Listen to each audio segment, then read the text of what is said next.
Hello, welcome everyone. Thank you for tuning in to Henry's Every Angle podcast. Today, I have a very special guest because he is what you would 100% consider an outlier. I met him 8 years ago.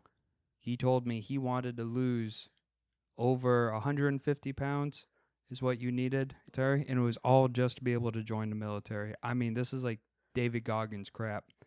8 years later, here he is. This coming Tuesday, you're about to go through a skin removal surgery after losing 140 pounds. Yep. And that's insane because it's going to cost you, you said, about $16,000. Yep. Took a loan, paid it off. Now I didn't pay off the loan. I paid off the surgery, and now $16,000 loan. And it is all in order to perform one goal. Yep. Most people give up after that amount of time. What in it makes you this determined?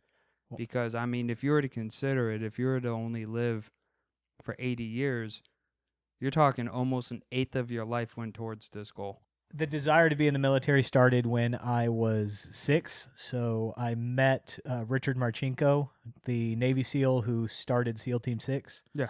I met him at the book signing for his original book, Rogue Warrior. My father was getting the book, and he took me and my brother to the book signing, and I met him, and I just thought he was the coolest guy ever. So for a lot of my life, I wanted to be a Navy SEAL, but instead of getting into fitness when I was young, I got into video games, gained a bunch of weight, and never lived that lifestyle. And then I did what I was told to most of my life. So, like, I went to college to get a business degree and all that. And then after I graduated, I realized, that doesn't actually do a lot in the modern world. I applied to hundreds of jobs across the country, couldn't even get an interview. And so I looked back on what I actually wanted. It was always military. And so I set my sights and I started working. Now, obviously, it's taken me 8 years, so there's been roadblocks, but we've overcome them, and I'm finally ready. Right on. No, I honestly, again, like, even though you are not in the military yet, that mindset is a mindset that only a fraction of the people in the military actually has, and I can testify to that. And it is a crazy journey. But let's go back. Very beginning, 8 years ago. How did that come about? Is that around the time you finished your degree, your master's? No, so it started about a year and a half after I graduated with my undergraduate degree. I was serving tables and bartending because I couldn't get any other job. And one of the guys at my local or at the restaurant I worked at was really big into fitness, and he's like, "Come with me after work one day." This was back when Gold's was open 24/7, and so I started Back when the gym was actually amazing. Yeah. And so I would get off work at 11 or midnight, and I would go to the gym after, and I started lifting weights. And barely more than the bar on bench press, like not able to do a full squat, like just a lifetime of sitting around doing video games up into your 20s. Your body is just garbage. And so I started thinking about how it was difficult, but it was rewarding. Like, that physical exertion was a lot more rewarding than playing video games and just feeling bad because I couldn't get a good job. And so from there, I started thinking, well, I always wanted to be in the military. Like, that's what I wanted when I was a kid, and I'm 25. Oh, no, gosh, this was 27 because it was, yeah. So I was like 27. I'm like, I'm not too old yet, so let's talk about it. And so Gold's at the time gave you 3 free personal training sessions, and they assigned me to Tanya. That's how I met Tanya in Preston. And so she showed me the exercises I needed to do, and then I just started working. And then I worked it into my budget at the restaurant to just work 3 times a week with Tanya for 30-minute sessions.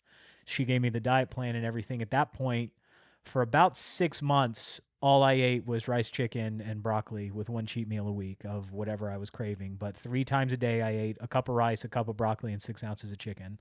I made it once a week, and I would just take it out of the fridge, put it in the microwave. That's all I ate. With Tanya that first time, I lost 80 pounds in like 6 months. So at that point, I was 330 pounds when I started, and I lost 80 pounds in 6 months. The problem was I was still a newbie. I didn't. What year is this? This was 2017. Okay. Yeah, and so I didn't know what I was doing for my rest. I didn't know what I was doing in terms of mobility.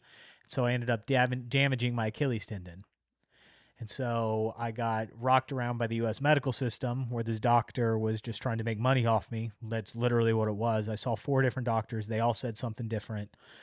This guy ended up putting me in a boot for over 6 months, and then he kept wanting me to just go back, and every time I went back to him it was another $250 charge, and he would look at it and say, oh, nothing's changed, come back next week. And I was in a boot for 6 months, and so I got super depressed, and I gained back over what I lost. So I went from the 250 I was at after losing 80 pounds up to 370.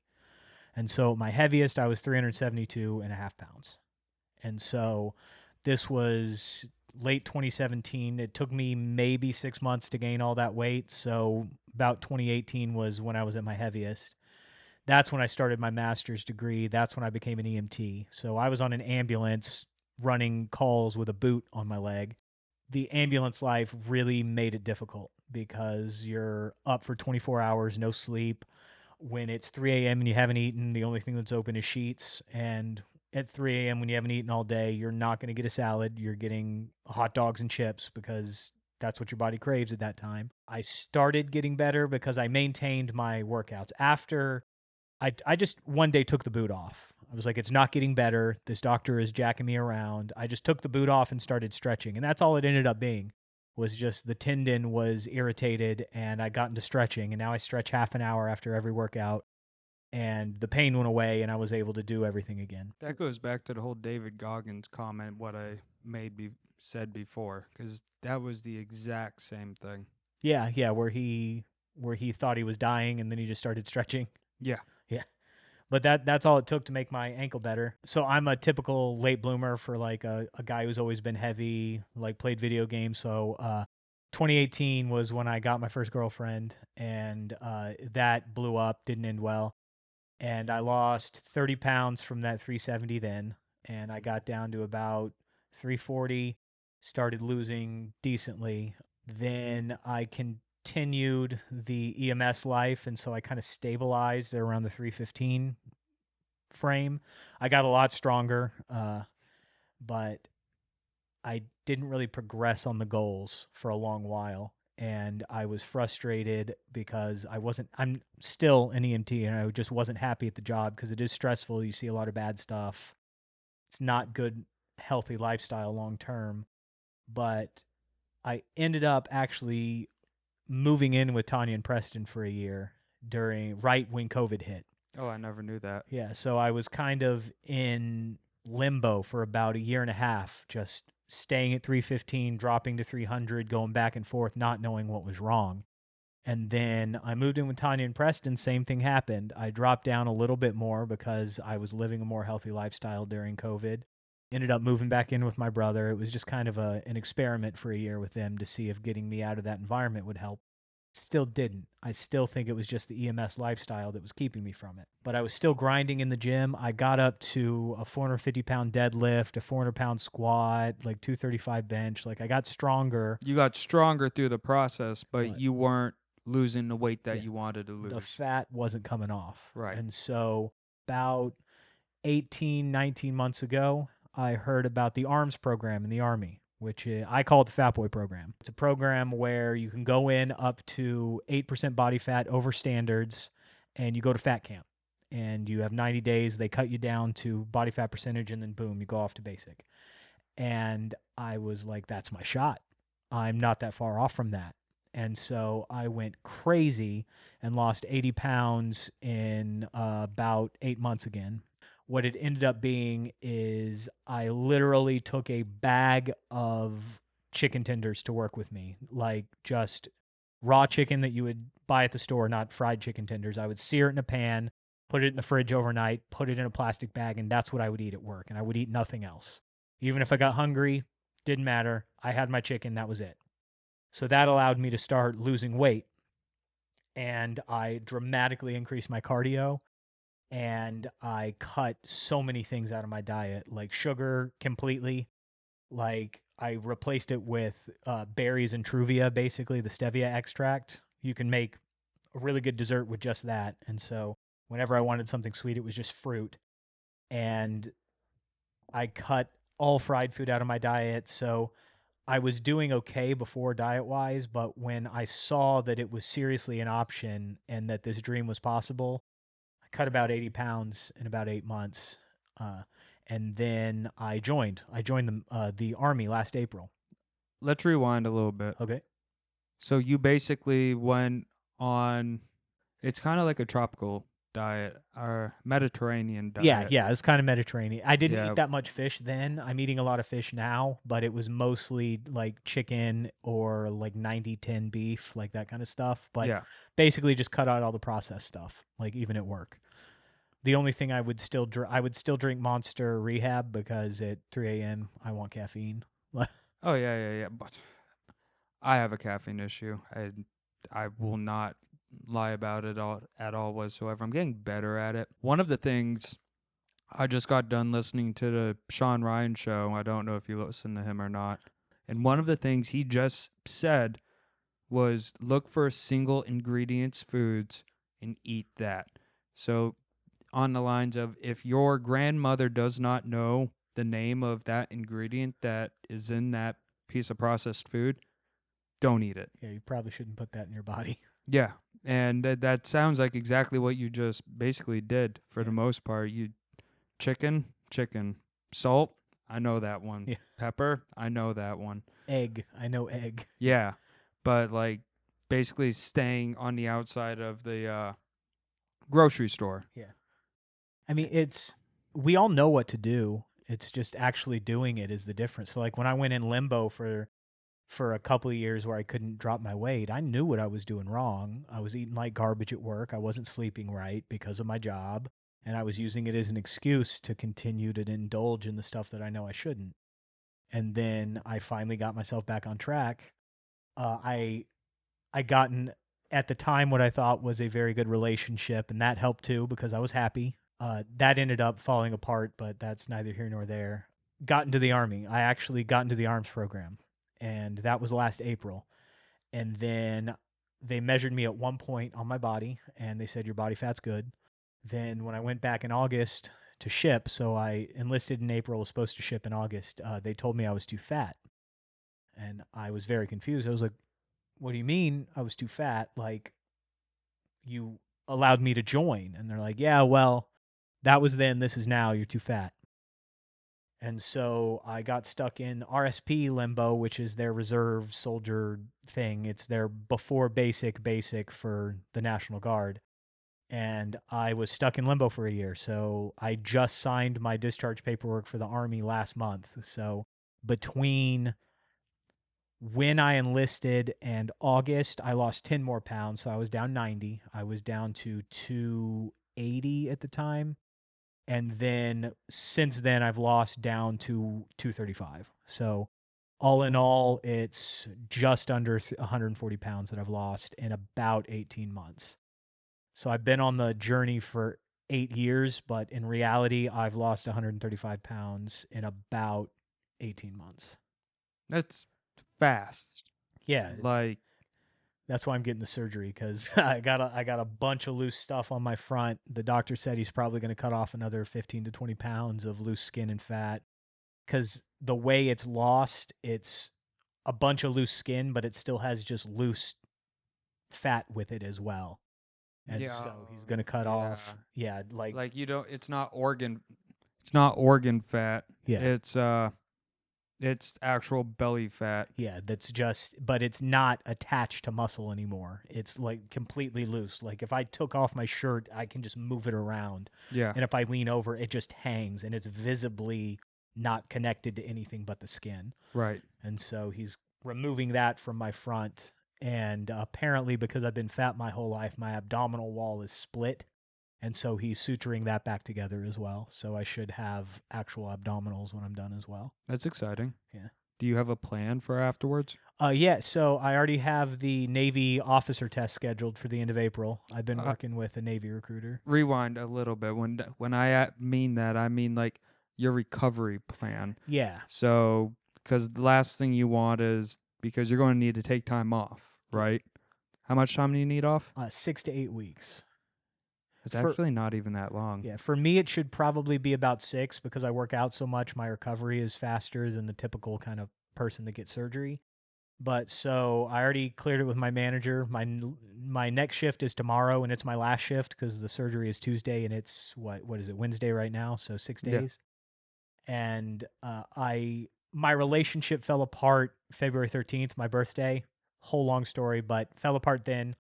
Really sent me in an emotional spiral, and I managed to maintain the weight loss during that. But after that, that's when I set up the surgery. Is I called and I was like, "Am I ready?" The doctor said, "Yeah." And so I ended up selling almost $10,000 worth of random nerd stuff because I'm big into Warhammer and stuff, if any of your viewers know what it is. But I sold a bunch of stuff, cleared almost 10, it was about $8,000 worth of stuff that to where I paid off every debt I had except the surgery. I took a loan for the surgery, and then I banked some of the money that I got from selling stuff just to cover my bills and everything while I'm out. So I'm set. Like I'm gonna survive the 8 weeks without work and everything just fine. Do you have like a nutrition plan? Yeah, so we're just meal prepping this weekend. So the plan is to make enough meals to freeze for the first 3 weeks to where all I have to do is pop them in the microwave to where I don't have to be up cooking and everything so I can focus on recovery. But I'm maintaining the diet plan. We're calling it like Diet Plan Plus because I'm going to need more calories than what I'm currently at. And I'm also going to need more fat than I'm currently at for the healing process. And so we're changing my diet a little bit, but it's still going to be that clean diet. It's just going to like have more chicken thigh instead of chicken breast and some olive oil instead of just spraying the pan to sear it. And so like we have a set plan and we're meal prepping this weekend to make sure I have meals prepped. Good. Yeah, meal prepping. I meal prep every Sunday personally, but I mean, I'm also not getting ready to go through a surgery. Yeah. And the fact that you're not going to be able to be active for them 6 to 8 weeks either, that's probably a huge thing. And that's going to be a mental. Are you prepared at all for that? So I'm worried, to be honest, about it because especially after this emotional thing I went through with my ex, being out of the gym, which is such an emotional outlet for me, I am a little worried about it, but I've set up enough activities that I should be okay. Like I prepared a bunch of projects to work on for my painting. I have my guitar and my piano to work with. My father's giving me a laptop because my ex kept mine. That's nice. It's one of those things. She borrowed it to do some stuff with it, and then the breakup happened before she returned it, and I just cut contact. So I just don't even. Worth the loss. Yeah. She blocked me on all the socials and everything, and I deleted her number, so I can't contact her at this point because that's how I have to deal with that kind of situation. But my father's giving me one of his old laptops. I don't know why he has like 4 laptops. I don't know why, but he's giving me one to use. So I'm gonna hook up with Disney Plus to watch all of the Star Wars shows and stuff because, like I said, I'm a nerd. So I have lots of things planned. The question is, do I have 6 weeks worth of stuff planned? That's a long time. It's a long time to sit around. I've had a lot of that with my right ankle where I've had surgery on it, then I've broken it later on, and I'm not even going to lie. Last time I broke it, I watched every single episode of The Walking Dead. Yeah, Yeah. that's a lot. That's what is it? 14 seasons. Well, you got to think about it. Like if you sleep for 8 hours a day, you have 16 hours a day to like. You're not working. Yeah. And in my case, I couldn't walk. Yeah, so I'm not doing chores. Yeah. So that was that. But you're joining the Navy. That's the plan. That's the plan. You'd have to take a test for it because you are not the ASVAB. No, it's so they make it seem like it's some really difficult test. I researched it enough online. It's called the OAR. It's the ASVAB plus. Like instead of being 8th grade material, it's like 10th grade material. Like it's not particularly difficult. So I'm still studying for it. That's part of the time I'm setting aside for my first 4 weeks of recovery is I'm going to study for the OAR just to make sure. But I have it scheduled for late April. and I've talked to my recruiter. So basically, the process is going to be I'm going to take the OAR. Then after my recovery period, he will send me to MEPS for the officer physical, because it's like airborne has its own physical, officer process has its own physical as well. So I'll do that. Last time everything was perfect except I was overweight, and so now we're hoping that in the next 6 weeks after the surgery I'll just hit weight, which is 194. And so if I How can tall are you? 5'11. You okay? Yep. Yeah, it depends on I what they, remember the number. I'm 5'11", but when I don't give a crap. I'll say it. I'm pretty sure I'm 5'11". I might be 6 feet, yeah. but according to the military, I was always 6 feet because I always stayed at 195, and I was like, I don't want to get taped. Yeah. So I just said I was 6 feet.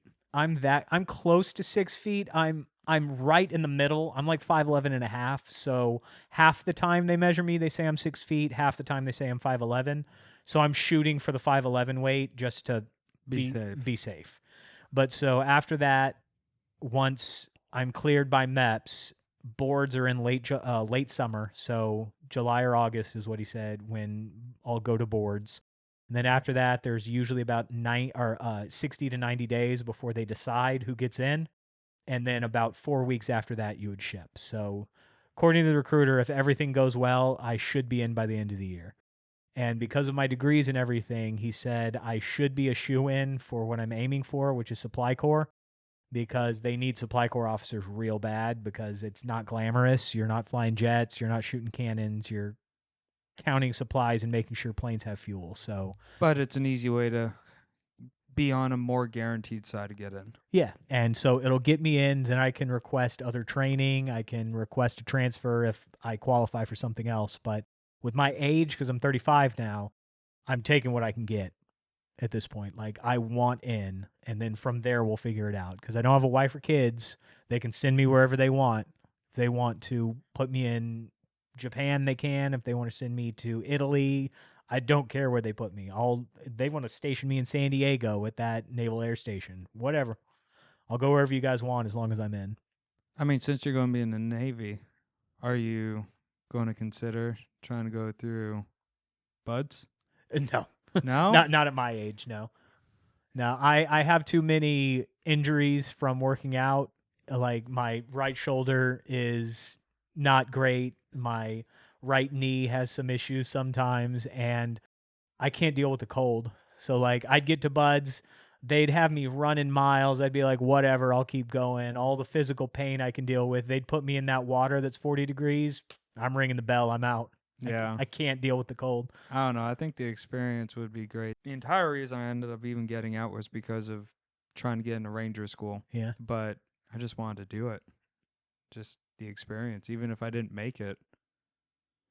That's, Oh. what's weird is the way the branches work. Apparently, from what I was reading, as a naval supply officer, I can still put in for ranger school. Yeah, ranger school is across. The Army runs it, but it's across all platforms. So that would be wild for, at this point, let's just say I'm in by 36-year-old naval supply officer getting into ranger school. Yeah. I was probably going to apply for ranger school just for the hell of it, especially since, like I said, no wife, no kids. So leaving for a 12-week course doesn't really do anything. It's just for me. And so, You could do air assault school too. yeah, that was the plan. I was going to apply for airborne as well. I'm going to try and get every school I can, just build a crazy military resume So and just have some life experience.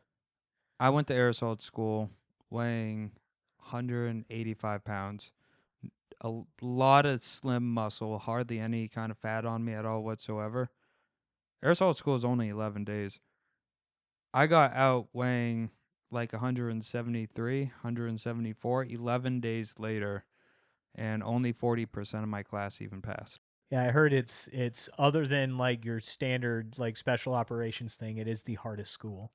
Yeah, Yeah. we had a couple Ranger Tab guys there, and they even said, and people would say that you're bullshitting this and that, but they even said that day zero at air assault was harder than day zero at Ranger School. Yeah. We got up at 2:00 in the morning, and we stood in formation for like 90 minutes, freezing cold, nothing, just quiet. No one's moving. No one's making a peep. We all know what we're there for. And then suddenly we just hear everyone at the exact same time. Why are you moving? This and that. And it's like, no, motherfucker, no one's moving. You're just getting ready to attack. Little did we know it was from like 3:30 in the morning till 7 in the morning. We were just smoked. The wide squats, diamond push-ups, and at air assault school at this time you could go up to 50 repetitions. So they'd make you do like 50 repetitions of the wide squat, and then 50 repetitions of diamond push-ups, and then 50 repetitions of sit-ups, and then 50 repetitions, and it was non-stop. Do you know Jeffrey Dixon? No. I just looked back and his face was like, What what do we do? What do we do?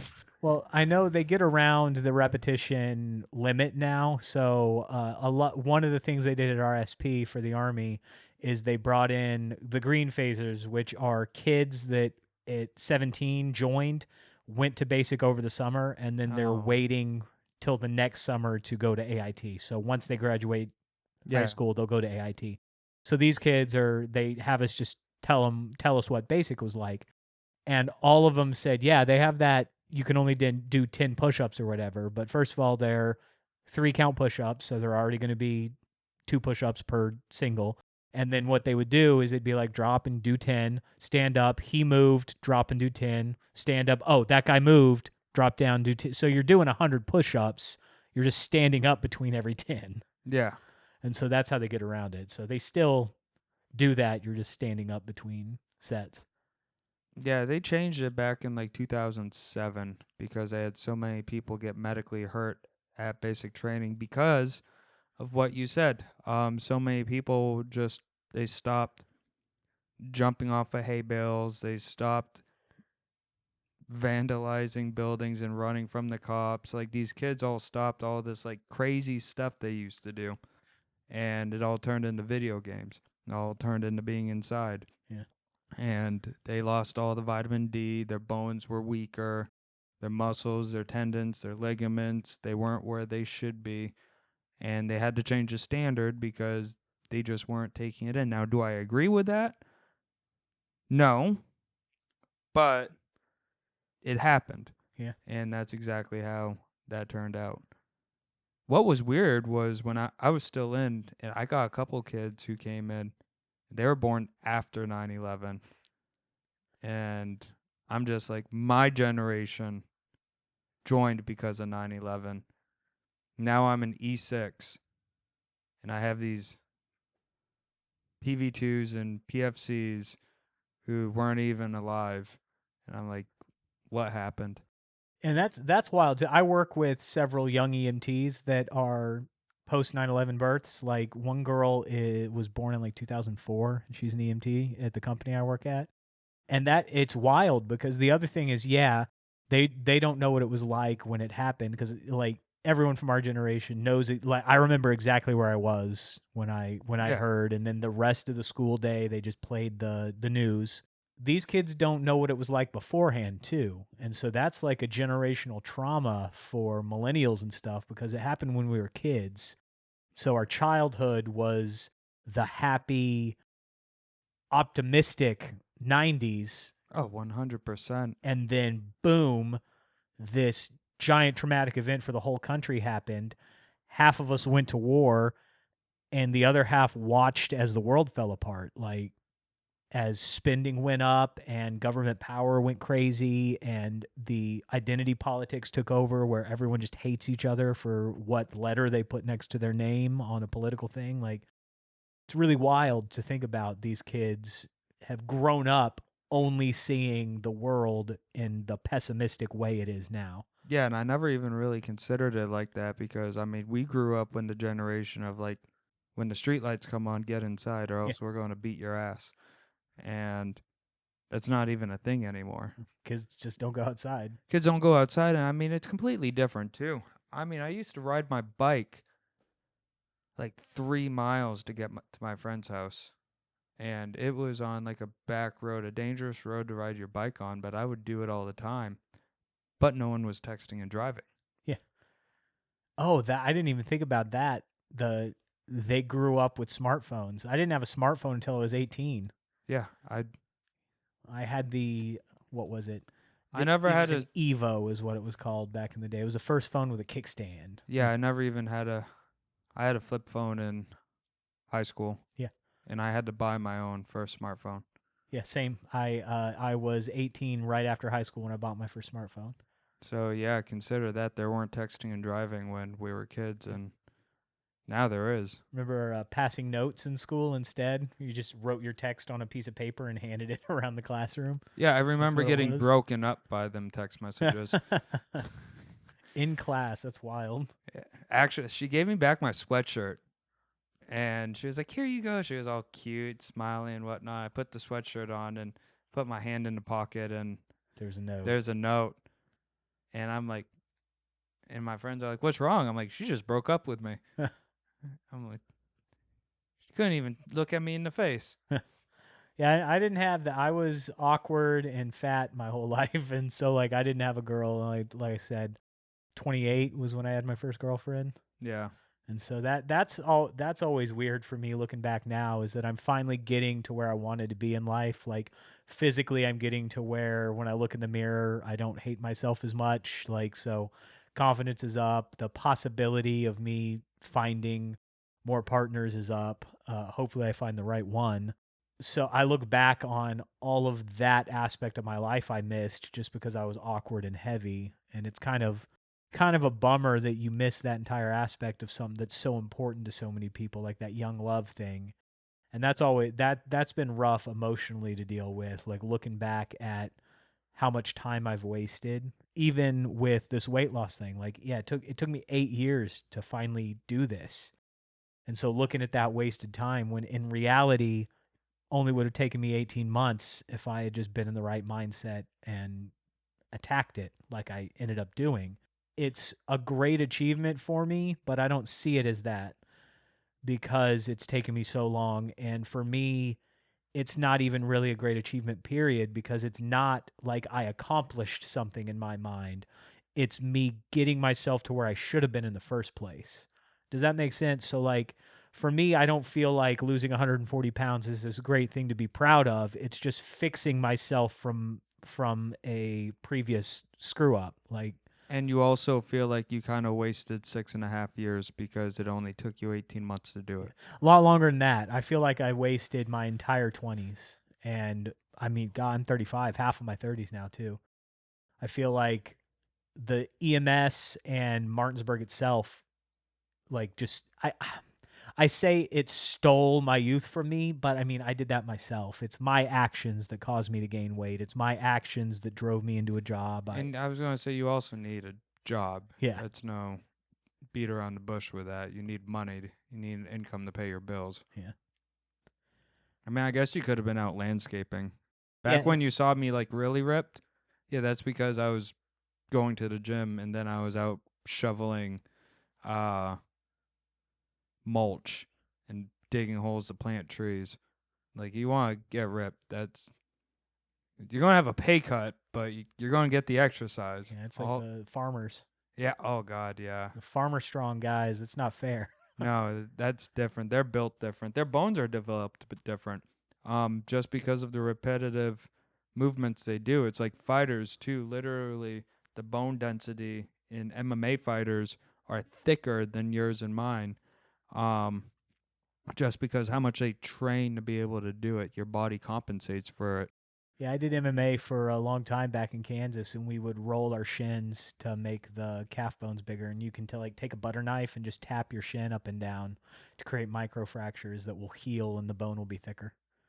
That sounds painful. Yeah, it sucks. Like, and what's funny is I took about 4 or 5 years off when I moved here from MMA until I met, Dan, and I started working out with him. And I would go to kick, and all of those nerves had grown back.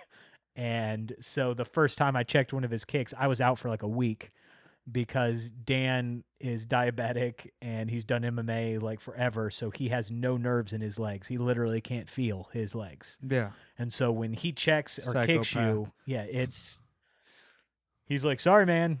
So he doesn't feel it, but I had this massive welt on my leg for about a week just from checking one kick. Yeah.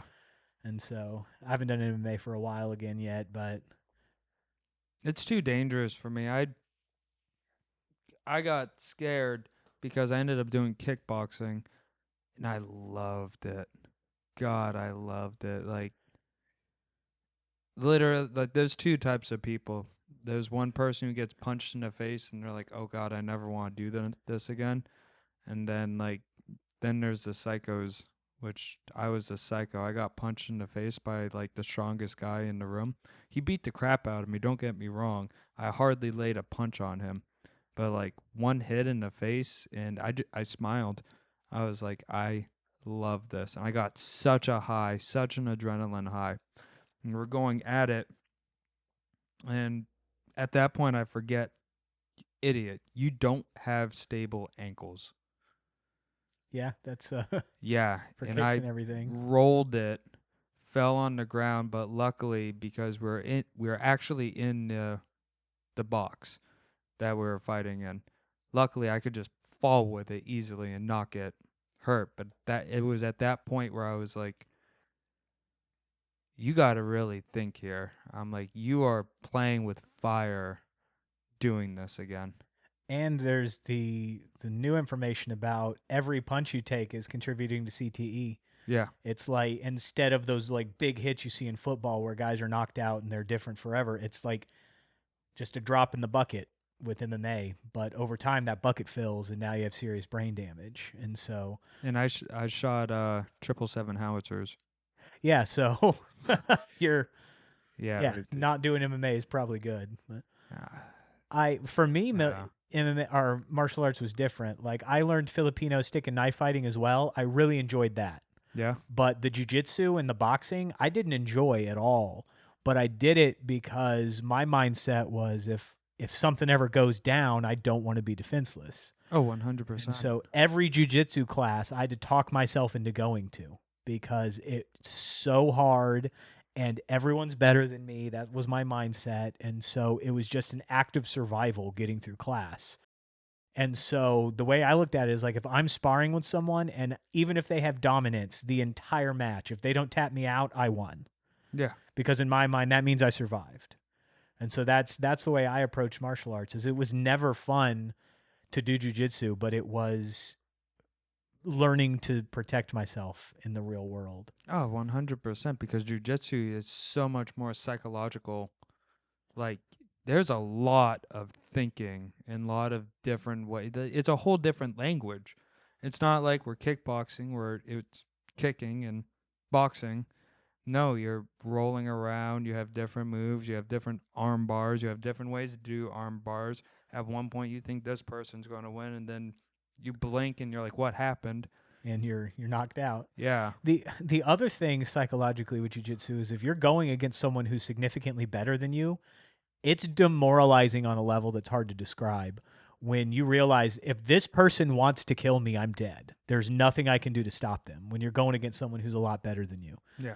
Like I don't know if you've ever rolled with Dan, but he's really good I and said no every yeah, time. his grip is literally like a gorilla. It's crazy how strong his grip is. And so when he grabs you, you're like he just has whatever he grabbed. Like I have a scar on my wrist from trying to escape his grip and I just couldn't. I ended up ripping my skin open trying to get out of his grip. He is so strong grip wise, and so it's really demoralizing sometimes when you're doing jiu-jitsu and realize I don't have any shot. But then when you get out of something against someone like that, that's also a really big positive for you when you're like, hey, he tried to choke me and I managed to get out of it. So yay. But then you just put you in another choke and you pass out. Yeah, but I mean, it showed progression because I mean, no matter how demoralizing it is, going through that is going to make you better than the guy on the street. Yeah, exactly. Like you're going to think you're weak until you're actually with someone with no experience, and you're going to be like, it's a tap on the back. Yeah. And I mean, I think everyone should be able to learn how to protect themselves, anyways, especially females. Yeah. Dan occasionally teaches a women's self-defense class and I'll help him out with that because Women can defend themselves fairly easily knowing just a few techniques. Now, I shouldn't say fairly easily, because if a guy is significantly larger than them and really has intent, then it's going to be difficult for them no matter what. But there's some of those shock neck techniques they can use to like hit him in the groin and escape, or at least run screaming to hopefully get help. But it's rough out there for women in terms of self-defense, because usually the attacker is going to be larger than them, and so they're always going to be at a disadvantage. Well, that and the attacker has the advantage of actually knowing that the attack's going to occur. And when you don't know, a surprise is a surprise. And Yeah. a lot of people don't recognize that. And that's why you have consistent repetitions, consistently air boxing, air fighting, just going through the movements, even if you're not actually doing the sparring itself, just dry running it. It is to be able to do it just as if you are riding a bike or writing your name down on a piece of paper with a pencil. So that way, the moment you do get attacked, it's not going to be the first time you perform that movement, and you won't have to think about it because your muscles have already communicated cognitively with your brain. Yeah. That muscle memory of something comes at my face, move my head and bring a hand up kind of thing. Yeah. That's what it was with the stick and knife fighting. We just would do the same drills over and over and over and over and over, to where when you know that slice is coming, or the stab is coming midline, get off center, deflect with the outside hand, and like that's just the way you did it. Same with stick fighting. Like we did Pangamut, which was empty hands versus stick. So someone's attacking you with a stick. Now, we used bamboo rattan. Like I think it's a type of bamboo called rattan, I think is what it was, but it's basically bamboo that's solid all the way through, about 2 foot stick, and that's what we used to train. But we're like, this could be a table leg, this could be a tire iron, this could be it could be any number of things as long as it's straight. And so we would do empty hands versus stick, and we'd do the same drill for an hour, just running through. Someone attacks at this angle, how to stop it or just pass it by you, and every different angle. And we just do it for an hour of class, just the same drills. Yeah, that's the best way to learn. I mean, it's boring, but it's needed. Yeah. Same way with shooting. I discussed it not in my last podcast, but the podcast before. Just pulling your pistol out of your holster again and again and again and again and again. Because it's like whenever I did it, I actually fired my first round before my arms were even locked, because I go up. You don't go up. I bring it right to here, and I push out. And by the time I'm here, I'm already shooting at my target before my arms are even locked, just because of repetition. And again, that goes back to you losing all that weight, because it's not easy. I mean, regardless, it took you 18 consecutive months with a lot of negative thought process, hating yourself, not loving yourself, blaming yourself, yelling at yourself, wanting to give up. And I truly do think that putting in that much time and effort for self-correction is the same exact concept as dry running. Because you just want the abs today. You want to take the shirt off and be like, oh, fuck yeah. Yeah. I can melt butter on these things. You want that today, but it's not like that. And it's even harder when you're 370 pounds. Yep. So I say it in a negative way, but it's not meant negatively. I kind of just gave up during the weight loss. And by that, I mean, like, I didn't give up on losing weight, but when you're going through this process, you have to really change the way you're thinking.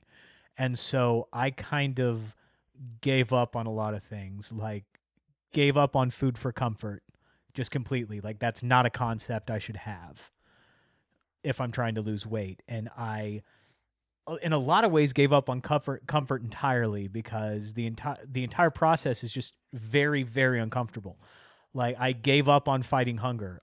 I'm going to be hungry. If I'm losing weight, your body's going to be telling you, hey, I'm getting smaller. I need more food to maintain. So I've been hungry for 18 months. Like, I don't eat at work anymore. Like I work 12-hour shifts. I just don't eat while I'm at work because the best way for me to eliminate the temptation at work is to just eliminate food. If I don't eat anything, I'm not going to eat junk at work. And so I eat when I get home. That also has the benefit of when I'm at work, I don't work out because I work a 12-hour shift. And so when I get home, I'll eat my meal. So my calorie intake for that day is less. So I still maintain the same kind of calorie deficit, even though I didn't go to the gym. But so I kind of gave up on comfort. Just I still did recovery activities and that kind of thing, and I would still watch movies and things that gave me some kind of mental comfort, but physically I just gave up. Like I had to accept that this is going to suck. It's going to continue to suck until I reach my goal. And once I got into that mindset, it became a lot easier actually to maintain. Because it became the basic level. Yeah, it just became base level. This is unpleasant, which is fine. Are you religious at all? No. No. No, I've tried. I've been to like 8 churches around this area. It just unfortunately just doesn't resonate with me. Well, one of the things that because this resonated with what you just said with not last Sunday but Sunday before where we talked about sin, where sin starts out as a seed, and it's like that what you said right there. You just didn't have the food, so you didn't have the sin. If you were to stop at a gas station once today and say, I'll just do it today, then more likely than not, you're going to do it tomorrow because you planted that seed. Yep. And it's the exact same way because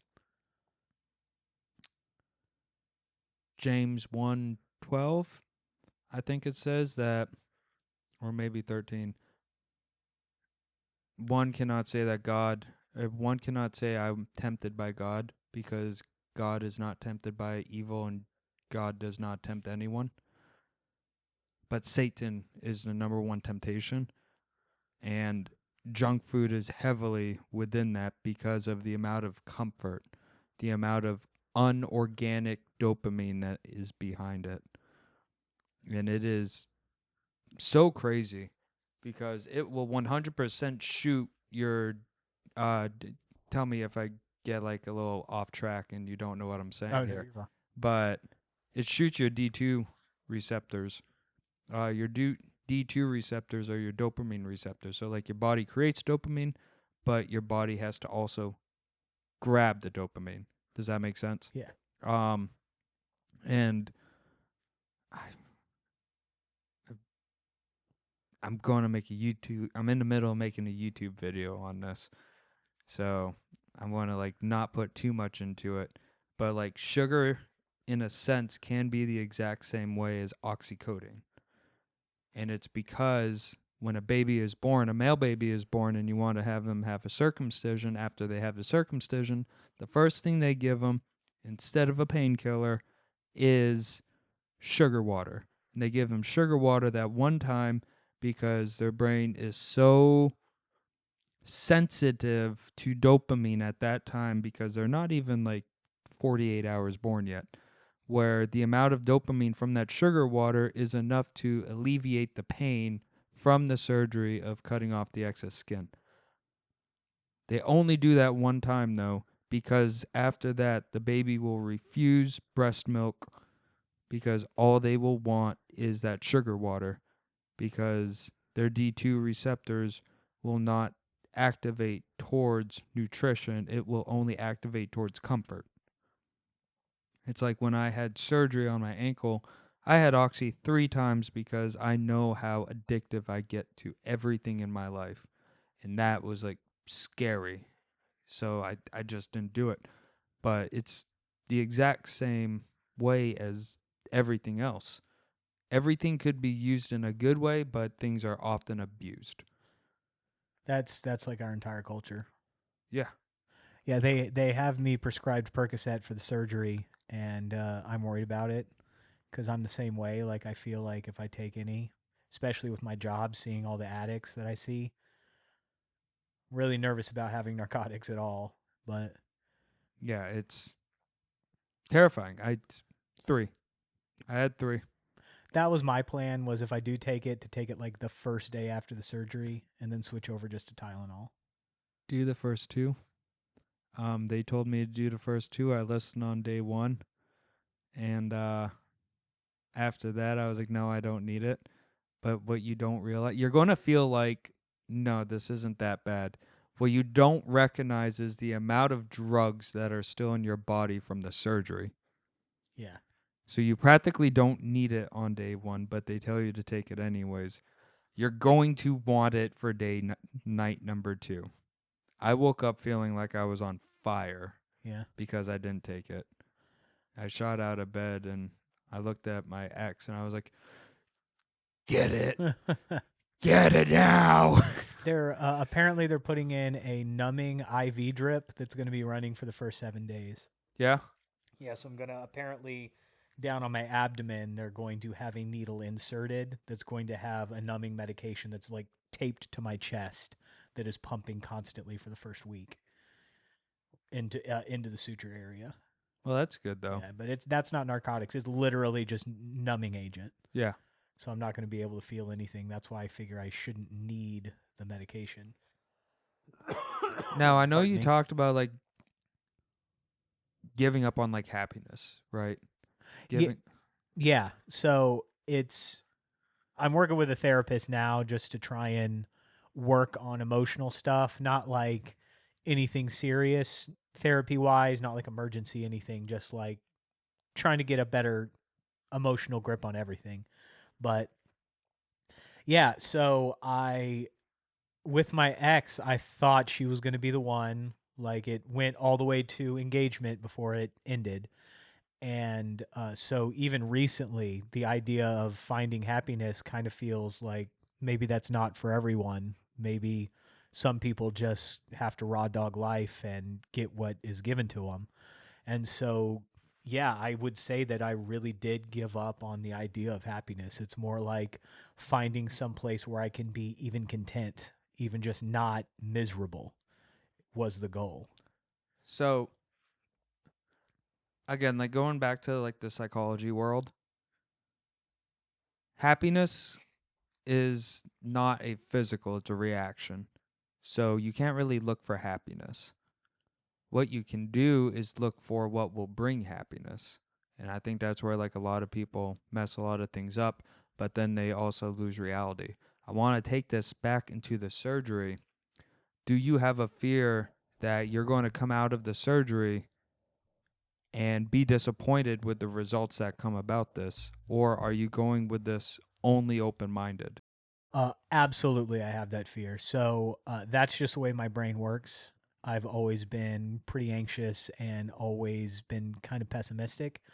And so when I first signed up for the surgery, I thought it was going to be skin removal everywhere. Like, I have some loose skin in my torso and I have some in my thighs. And then it turned out to just be abdominal. And so, yeah, I am worried that when I'm done, I'm still just going to see fat me in the mirror and not feel improved anymore, because that's been one of the biggest issues. Is for me, I look exactly the same when I look in the mirror as I did when I was 370 pounds. Like, because I see myself every day. And so I don't see any change. When I look in the mirror, I still see fat slob who can't run a mile and can't lift anything. That's all I see when I look in the mirror. And so I am very worried that when I come out of here, then have 6 weeks off where I'm not able to work out and I'm not able to do the things that I usually do, I'm going to look at myself after the surgery and not feel any different. It is a worry for me, and that's something I've been trying to work on internally, is getting to the point where I can accept myself and realize that I have come a long way, when mentally I don't feel that way at this point. Now, you said that you always look at yourself like as a big fat slob and that's your number one fear, but are you always looking? What kind of comes to my mind is because I remember taking the PT test and failing the height and weight, and I maxed out the PT test. Do you ever consider that you're so worried about the physical instead of worrying about the performance? Uh, yes and no, because when I was in RSP for the Army, I was killing the PT test, except the 2 mile run. I'm slow. I'm always going to be slow. So like a 16-minute 2 mile is fast for me. Like a 10 or a 6-minute mile pace is me sprinting as hard as I can. Like I'm just not fast. Now I'm hoping that changes as my weight loses or as my weight continues to drop. But like, I think it'll change because of the counterbalance. yeah. But I was to the point on the PT test where I was over 90 out of 100 on push-ups, over 90 out of 100 on the sprint drag carry, the ball throw.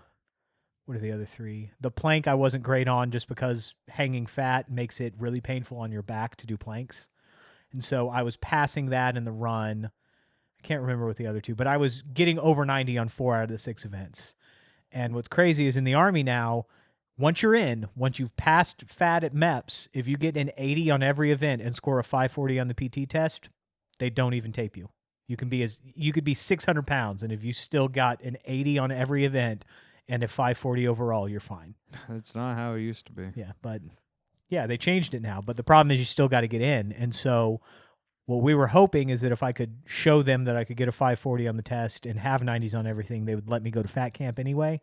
But it's neither here nor there. I'm out. But yeah, so I recognize my performance is higher. In some regards, my strength has gone down because of how I've switched my workouts. So like my deadlift now is maybe 350. My bench is 225 and my squat is nowhere near 400 anymore. It's like 300 maybe. But my cardio has shot through the roof because I start every morning. So my morning routine is I get out of bed, I put on my clothes, I go to the gym. There's no breakfast, there's no wake up coffee. It's clothes, shoes, gym. And I get to the gym and I get on the Stairmaster for an hour every morning. That's just how I start my day. And so my cardio is shot through the roof because maintaining 165 beats a minute for an hour every morning makes your cardio pretty good. And so I know my performance is increasing, but in my mind, that's great and everything. I know my heart is healthy and I'm a healthier person, but I don't see that. What I see is what I see in the mirror visually.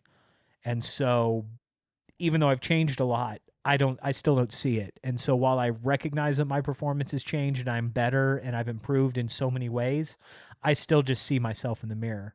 And so no matter how positive I am with my performance, second I see myself in the mirror, hey, still fat.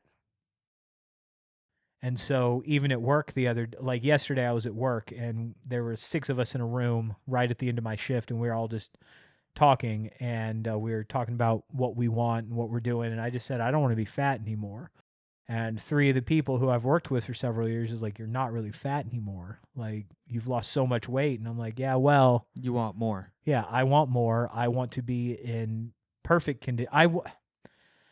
I'm at a point where I fear what I'm going to look like anyway, because in my mind, I've always wanted to have that, like, whatever, like the Brad Pitt in Fight Club kind of like that, just lean, shredded out look.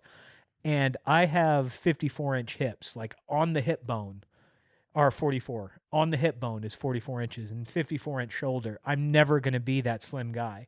Even if I get down to 6% body fat, I'm still going to be thick. I'm still going to be stocky. And so that's always been a worry for me, or I shouldn't say always. It's been a worry for me in the last 5 months as my weight has continued to drop, that am I ever going to be in the right mindset? Even if I get to a bodybuilding competition where my body fat's like 2%, I'm still going to see pictures of myself and be like, but I'm still big. I think one of the biggest problems is the fact that you're so hemmed up right now on the fact of trying to lose weight. And I think that's a big thing because you're not working towards anything besides a number.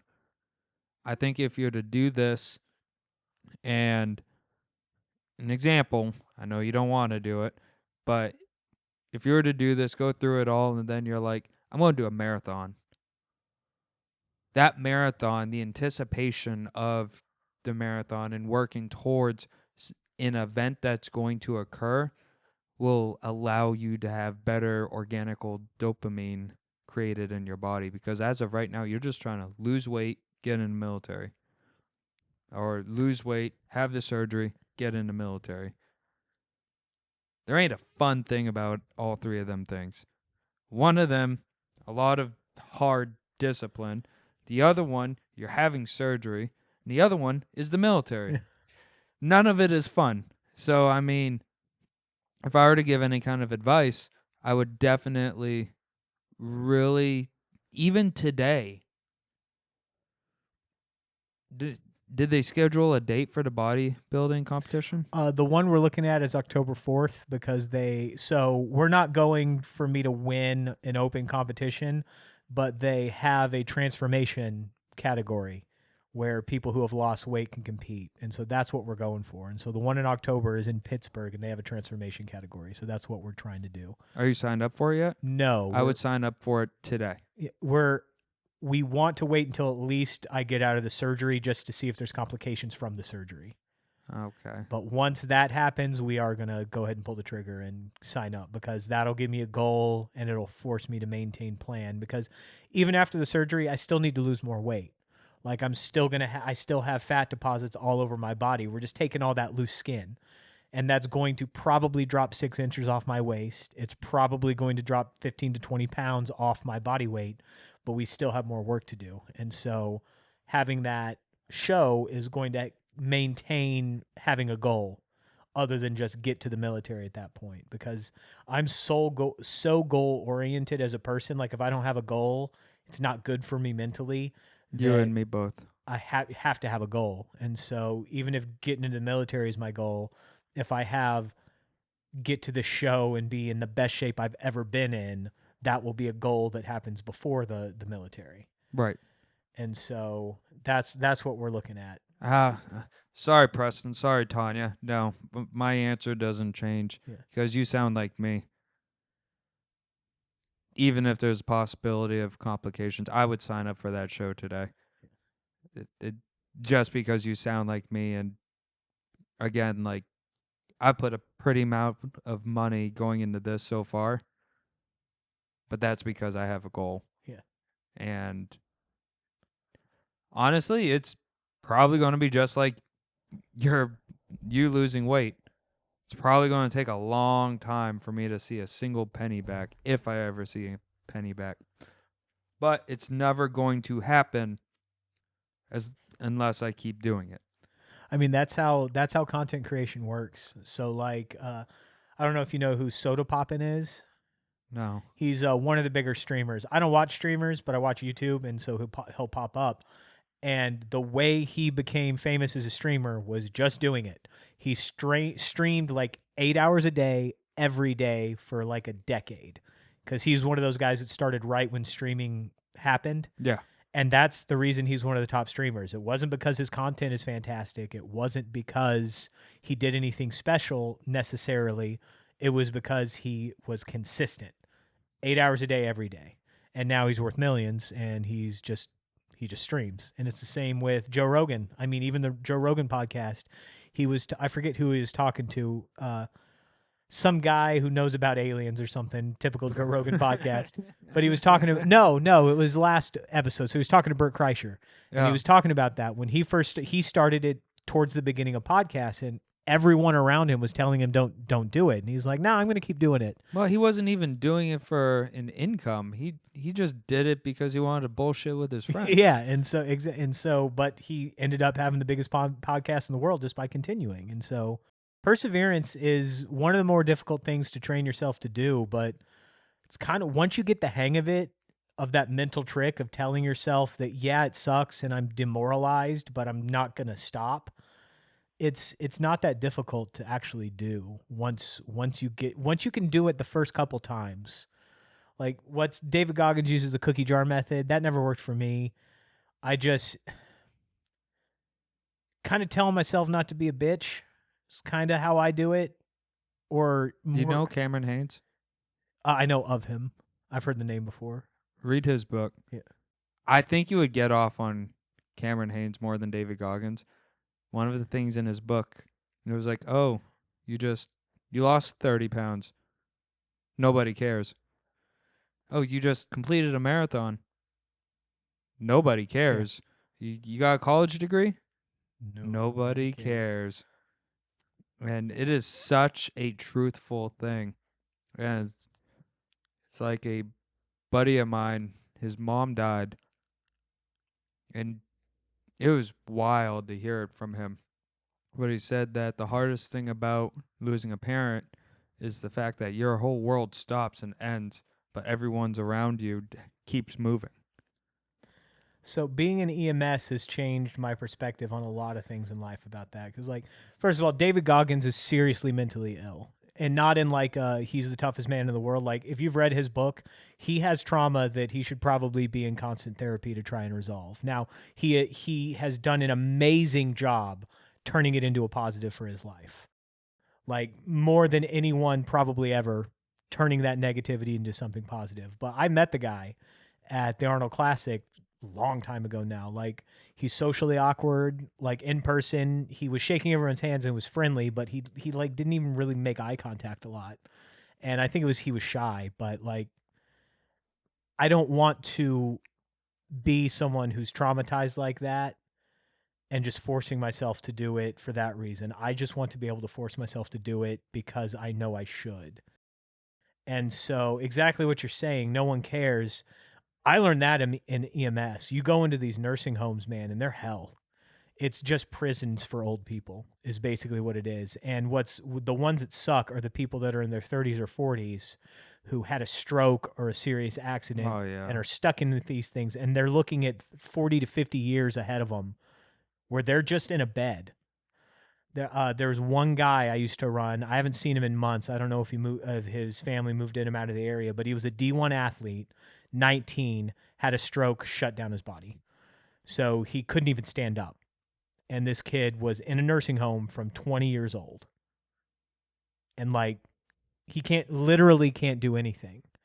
And so the no one cares thing is like, no one cares about that kid. Like, sure, the nurses come in, but they see this kid every day. They don't really care. They're so brutalized with the things they see every day that, like, They have to. I mean, and no matter how, it's selfish, but you need to be selfish because what are you supposed to do?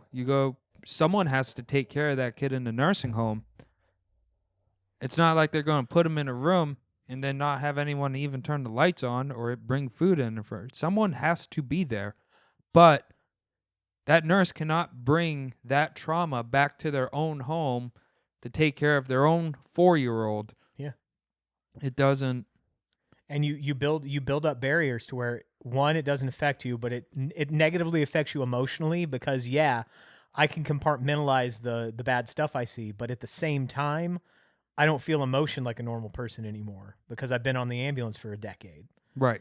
And so, like, I had that experience when I got into the Army because, you know, you tell someone you're an EMT and the first thing they ask is, what's the worst thing you've ever seen? That's just what people do. It's like when you were in the military, I'm sure you've heard, have you ever killed anyone? A bunch. Yeah, it's like, what? Yeah, that's just the why are question you people asking? ask. It's the people who aren't in that life who that's just what their brain goes to. And so the story I always go with is the first time I did CPR on anyone, it was a guy in a hospital. So they had pumped him so full of drugs that his heart was still technically beating, but it was off. He was dead. They just hadn't called it yet, but you still have to do CPR on him.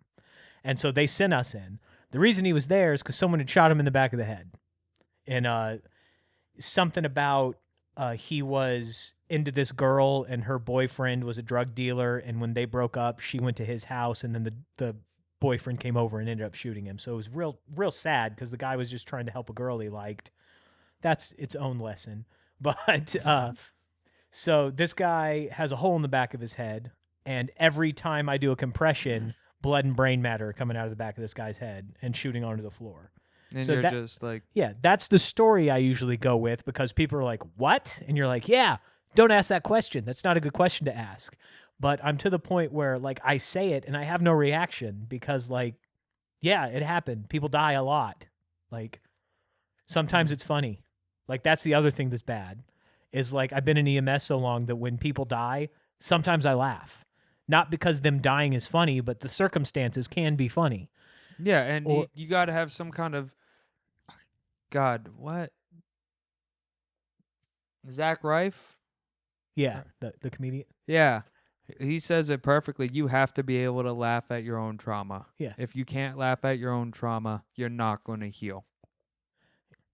And that's what I'm looking at with my breakup, because when I tell people the whole story of my breakup, it's like something that someone wrote in a bad movie, how everything went down. Yeah. And I'm trying to get to the place where I can laugh about it and laugh at all the red flags I ignored and that kind of thing, because looking back on it, I really should have known something was going on.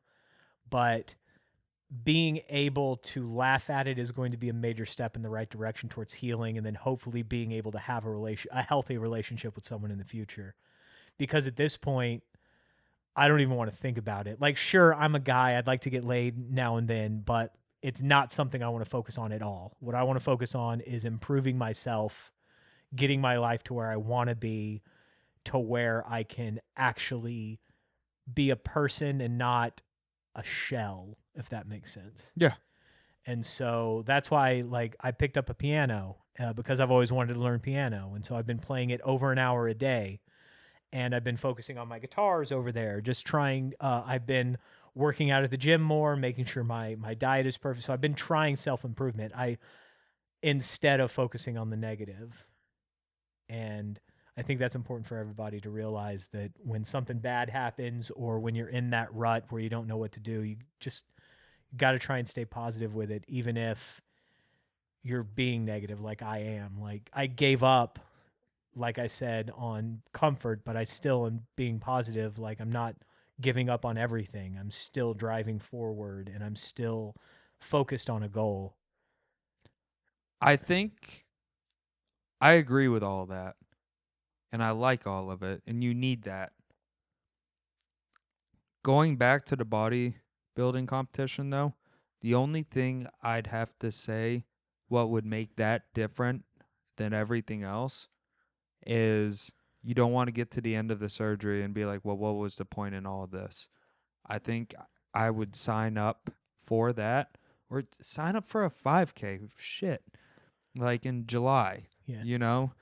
Sign up for something to be like, okay, I just lost all this weight. I just had this expensive surgery, and now I'm going to go see how well I can run a 5K. I think I'll do a 10K because I've already done 3 5Ks. Yeah, I did my first 5K at 300 pounds. Jesus. That hurt. I believe that. Yeah, the next 3 days were not pleasant. But so, unfortunately, you mentioned a marathon earlier. Unfortunately, I bought this nice leather notebook to write a bucket list in, and I wrote marathon and ultra marathon in it. And you can't just scratch something out of a bucket list without doing it. And so at some point, I have to run a marathon. Yeah.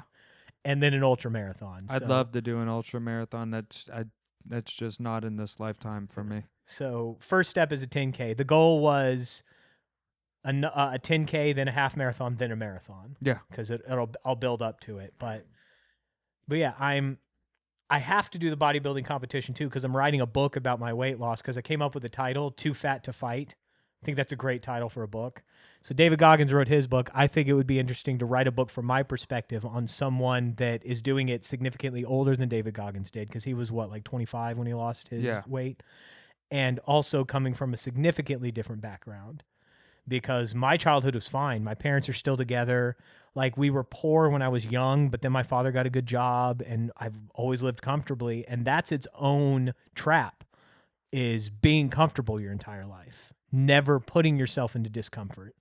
So I'm almost the exact opposite of David Goggins, where his entire life was misery growing up, and my entire life was easy.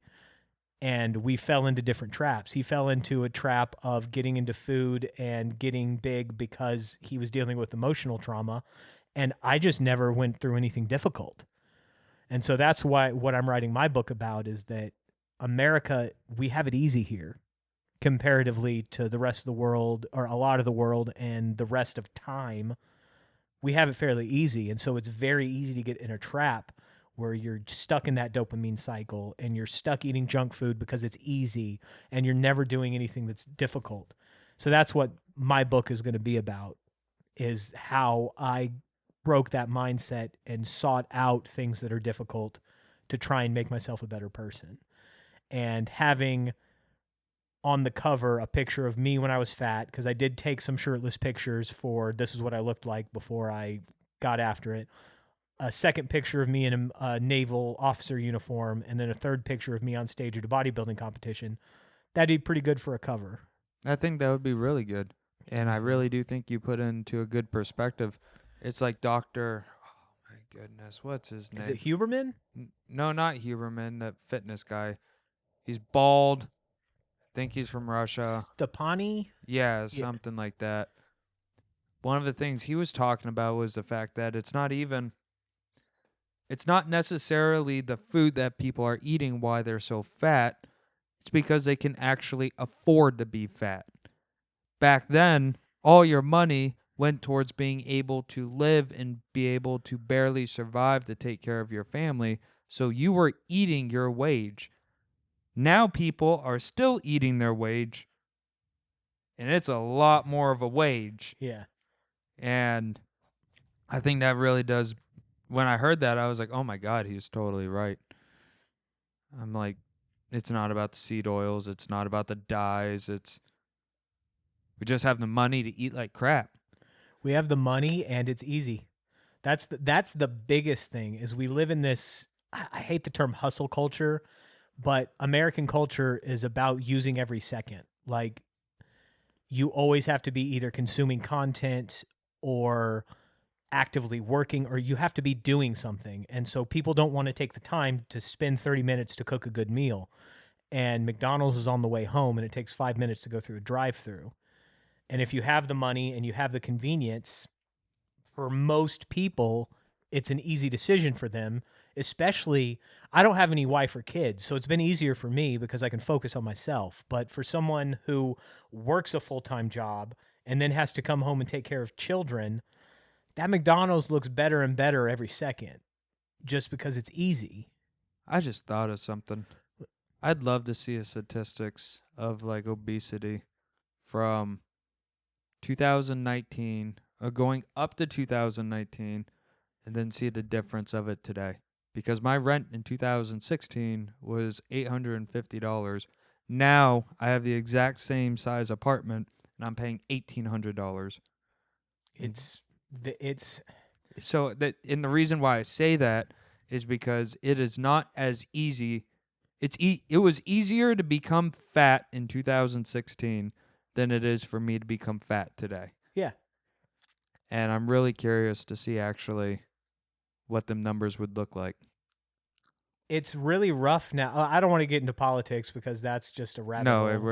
We're not going like, to get crazy politics or anything like that. It's rough for people anymore to even just live. The price of housing, the price of education, the price of food, like it's really rough. Unless you're good, like rice, chicken, and broccoli, if you buy the chicken on sale and freeze it, then it's not very expensive. Like frozen broccoli, 30-pound bag of rice will last you a long while. If you're on that bodybuilder stereotypical diet, you can do it. But if you want variety, man, variety of vegetables, like have you seen the price of apples? Yeah, I don't buy them. Honeycrisp apples are like $6 a pound. Yeah. Like, when did that happen? No. And potatoes, you buy a bag of russet potatoes, and it's $1.50 a pound, and potatoes are heavy. So, like, I actually eat a small potato every day for breakfast. Yeah, my carbs usually come from potatoes, but right now, my nutritionist has me on a lot of fish and asparagus. Tanya? Yeah. Yeah. And then in the morning, I get some rice cakes. But, dude, fish, I didn't think that I would be able to survive on fish and asparagus, but I'm very lucky in the sense that I'm okay eating the same thing every day. It's never been a problem for me, variety. So, like, even stuff I do eat is usually plain. Like, I'm that stereotypical white guy that if you put salt and pepper on a piece of chicken, I'm fine with it. I don't need anything else. So I think what you said before about comfort was like a huge thing. Because I'm the same, but there's a reason for it. I remember being 19 years old. I remember my rent being $950 a month. And I remember my income was $11 an hour. I was poor. Yeah. I lived off of rice. And you know it's not terrible on rice? And I'll say it. Mustard. Mustard on top of white rice is not the worst thing in the world. And that's how I mixed things up.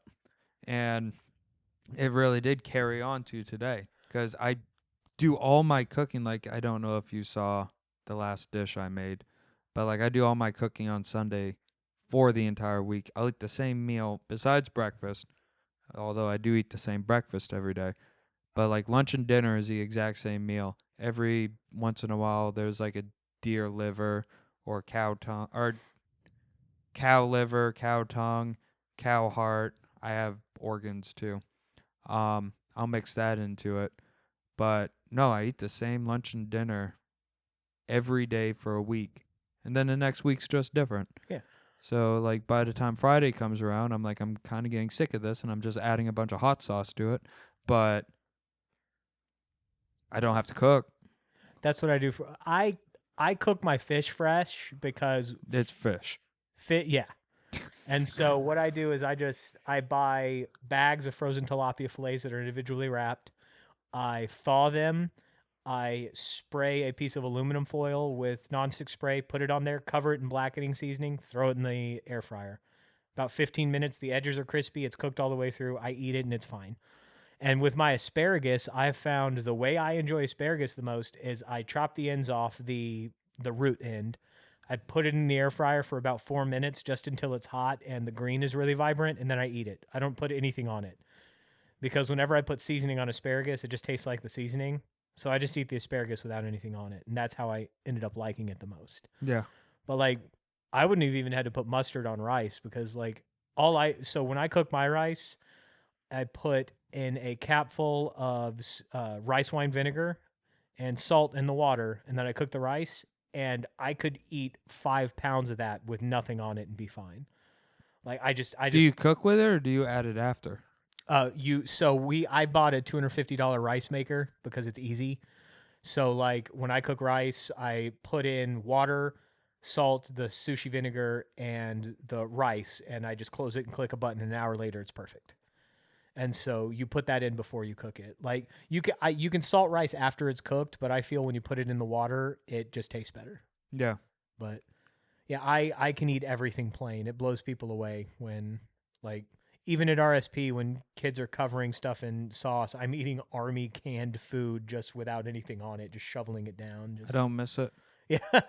I don't miss it. I'm really glad I don't have to eat those mushy vegetables for, well, I guess I will once I get into the Navy, but I can't be on a submarine, so I don't know how. I've never heard anything bad about Navy food. especially as an officer. Yeah, you're going to be fine. Yeah. I wanted to be on a submarine, like I was going to volunteer for a tour on a submarine, but the submarine officers are their own thing because the space on a submarine is small, so submarine officers are trained in everything. So their school is like 2 years long because they have to be certified on the nuclear reactor and everything. So It's probably hard to get in. It's age thing. I was 100% qualified, but it cuts off at 31 to be a submarine officer. But because that's what I was gonna do. I was like, I don't care. I'm inside a lot anyway. Right. Yeah. Right. And they pay you more, and the food's supposedly better. But I was worried about the pay. Yeah, so they give them better food because being underwater sucks apparently. Yeah, but how are you getting better food when your food has been like underwater for? So Preston's stepdad was a submariner for a long time, and so apparently the first like month you're underwater, you have all the fresh food still, and it's great, and then after that, all of the meat and everything is frozen. But then they have a bunch of frozen junk food. So like that's funny. I was watching a YouTube video about the Super Bowl, and they were watching it on the submarine, which I don't know how they did because I didn't think they could get internet signal when they're under. But it was these 3 officers sitting at a table, and the cook comes up with just baskets of fucking fried appetizers and throw them on. And I'm like, I don't think that would be good for me because I don't eat fried food anymore. So I think if I went out and ate like a basket of cheese fries or something, I would spend the whole night in the bathroom.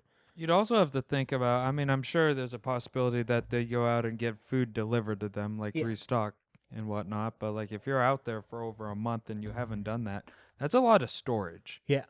Oh, the floors on all of the submarines come up, and that they store stuff under the floor. Yeah. But that's going to be my job. Most likely, is I'm going to be on one of those supply ships that pulls up beside a carrier and gives them food. Yeah, you're gonna be the one who's robbed by pirates because they're after your shit. That's the cool thing about the supply corps, though, is everyone needs supply. So Including pirates. yeah, including pirates. And I'm not even kidding when I say this either. Actually, get out of America. Recognize that there's still active pirates out there. They just have machine guns. Yeah, they'd have nowhere near the aura that they used to. No, they're not drinking rum no, they're coked out of their brains. But like every ship, at least every large ship has a supply corps officer, and then obviously every naval air station has a whole supply corps thing. And so, having no wife and kids, I should be able to see a lot of the world just jumping from base to base or ship to ship. I think it'll be good for you. Yeah. And I'm also happy that you haven't stopped. I mean, obviously you had your moments, but at the end of the day, you're still completing a task. I still strongly recommend, I'm sorry, Tanya and Preston, to just sign up for it today because you have the exact same brain as I do. And it's when you do sign up for something, or at least, again, the 10K. Sign up for a 10K in July. And I think that will make a load of difference, especially with the fact that the show is in October. Yeah. So that's pretty decently far away. So you're having it next week. Next week is going to be March 25th is the date of the surgery. March 25th is the surgery. March 25th, 2013, I joined the military. I'm just saying. So, like May, you're going to be able to start working out again. And then June, and then July. Yeah, sign up for something like July 17th. Just a run. I really do think that would just something, the next thing. So we're going to be wrapping up here, but to end this, I asked you that question about the happiness, about how you're going to look at yourself after the surgery, because that is such a falsifying thing. You don't get happy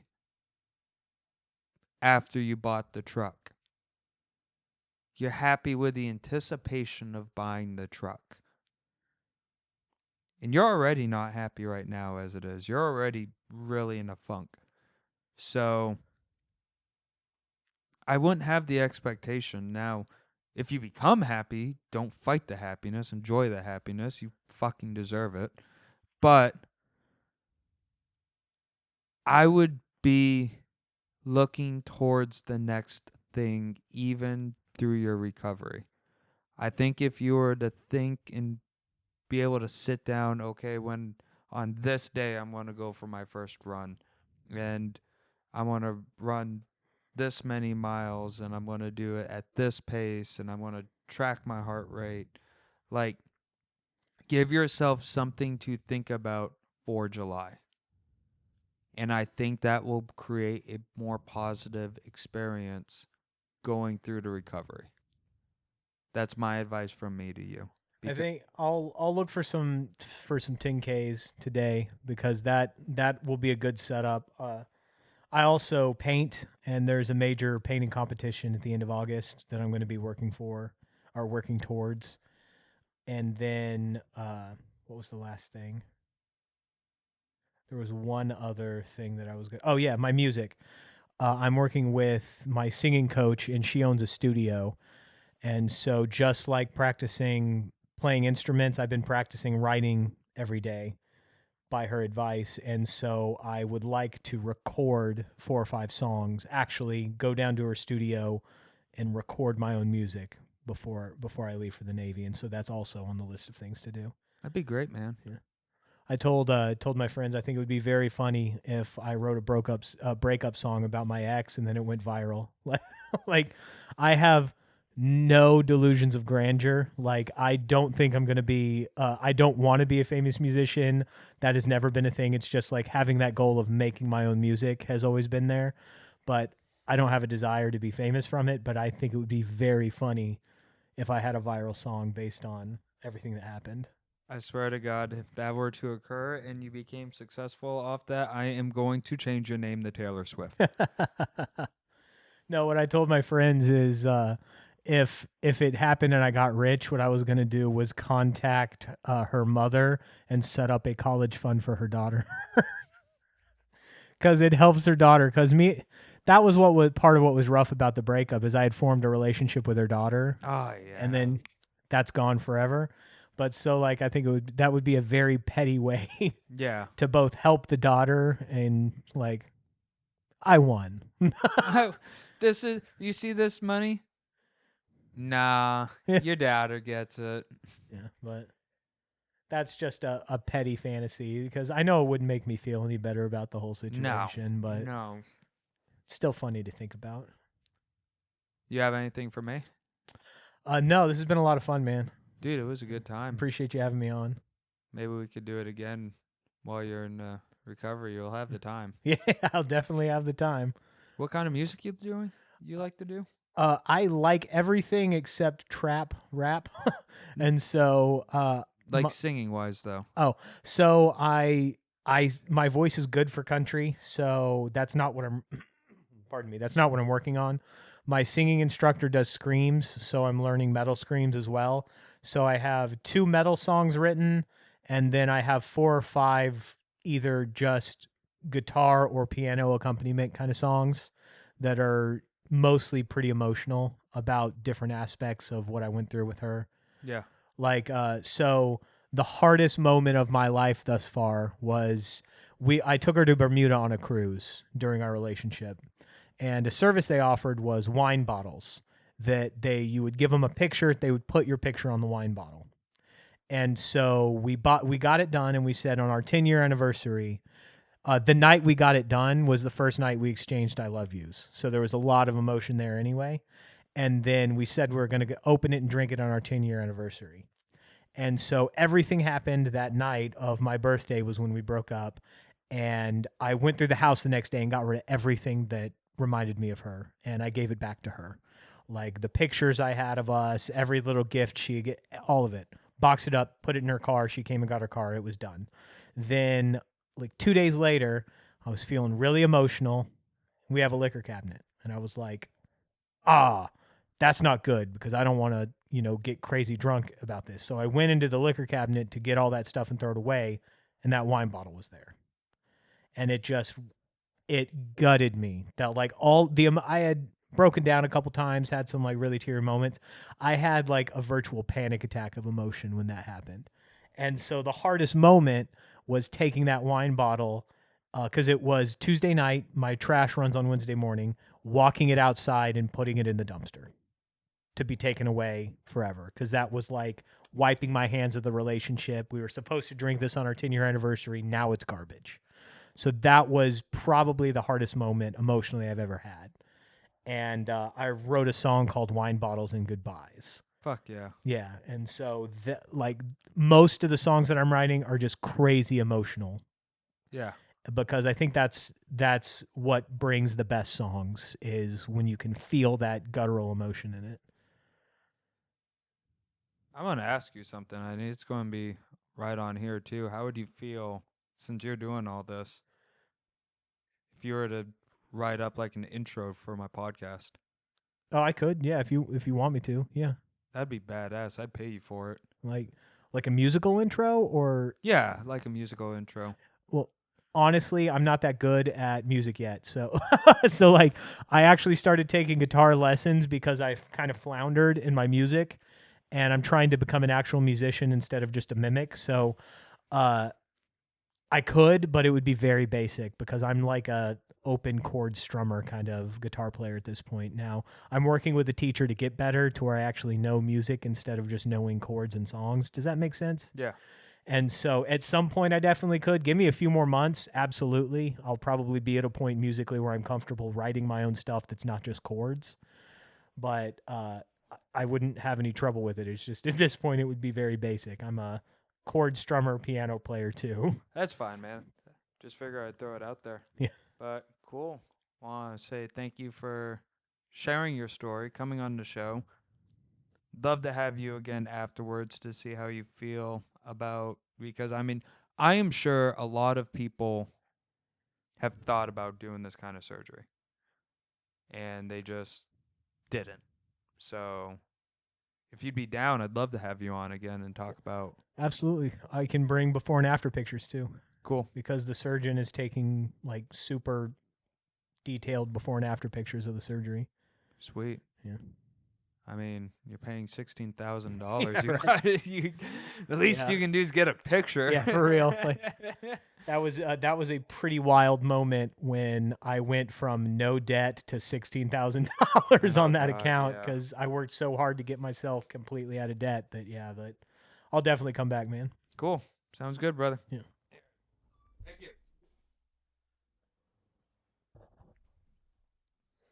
If you got to this point, please remember to like, subscribe, share, and check out the next video, whatever is above, or it might be over here. Thank you, guys.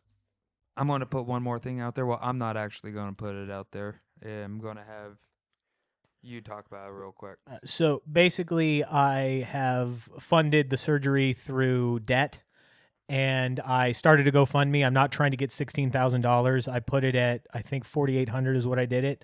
Basically, I have my finances planned that if I can get $4,800, it will prevent me from paying interest on the loan. And so he's going to put the GoFundMe link in the description. Obviously, don't feel obligated to, but anything anyone wants to donate, I greatly appreciate. No, here's my part. You can put $2. Even a dollar adds up. If 100 people were to watch this video and 100 people were to just give him $1, that would be $100 towards surgery that he wouldn't have to do. I understand things are hard. I'm not telling you to donate $50, $100, or give him $1,000. But like, even if you were to donate $1 or $2, it will add up over time. And please make sure you share this with those around you. It would just really mean a bunch. Cool. Thank you, guys.